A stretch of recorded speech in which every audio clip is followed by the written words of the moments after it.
gi guys from now on, so we'll have to sort of think of what we're going to do. So we're just going to look at S-mount for a few weeks, okay, which would be more for no gi. So a couple of different entrances into it. This is worse than the mount when you feel it. Really breathe. Okay, so again, lots of different ways into it. Let's just say Carl's T-Rexing his hands, okay, he's protecting his neck. So I'm going to bring the crook of my arms under Carl's, and I'm just going to walk my hands forward so that I get his arms above his head. Okay, and then I'm going to fill the space. So I slide my left knee up to his ear, and I switch to my S-mount position and get my control. Okay, so my left hand is controlling the outside. I'm pulling up his shoulder, and I curl my right foot under his left shoulder. Okay, so we'll talk briefly about keeping S-mount. So when we were playing it with the gi guys, I was keeping this hand in here, remember, for the gi. So obviously, because the gi, I don't have that choke option. So my hand here would be best served at his hip. Because Carl, to escape, wants to bump his hips either this way or this way. Maybe your hips this way.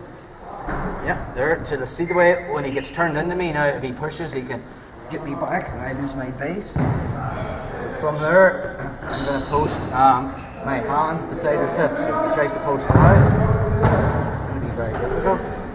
Or if he bridges, a massive bridge this way, I can just punch my hand out and then I bring it back. Okay. So looking at the first armbar that we looked at from week 1, just the no-gi version of it. My right hand controls. Okay. So from here, I lean my weight on my hand. As I swing my left leg over, my right hand's grabbing the wrist. My left hand slides up to his wrist. Okay. Pitch my knees together. Get his thumb up. As I go for the top. Okay. So again.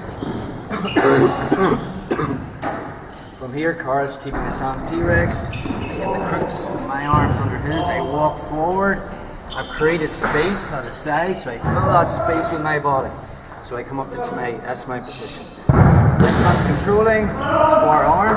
My right hand's beside his hip. My right foot's curled right under his shoulder, so I'm pinching here. Okay, it's quite uncomfortable for your partner. Hand at the hip. If he tries to hip escape this way and bump his hips, I've created a roadblock. If he bridges, I can post my hand out and bring it back. And just to get like we did with the gi version, only my hand's not in here. Okay, I slide my left leg over. Okay, I keep the grip with my left hand on his right arm, and as I slide over, this one is grabbing the wrist. This one slides up.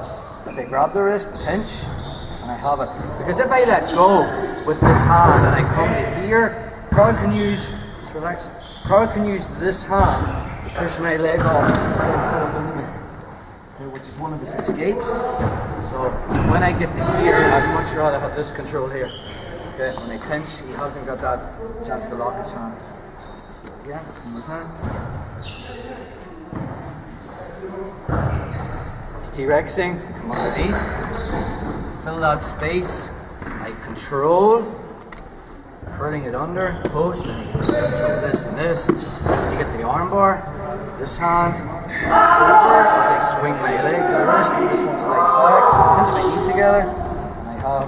And again, remember we talked about that Mexican wave control, pinching my heels, squeezing my knees, so it's not like a slot machine. But I need that tension in the arm, so I don't want to get my back all the way on the mat. Does that make sense? Okay, I want to squeeze my knees. Okay, so really, if I'm putting tension in the arm, Carl's already topping out before my back hits the mat.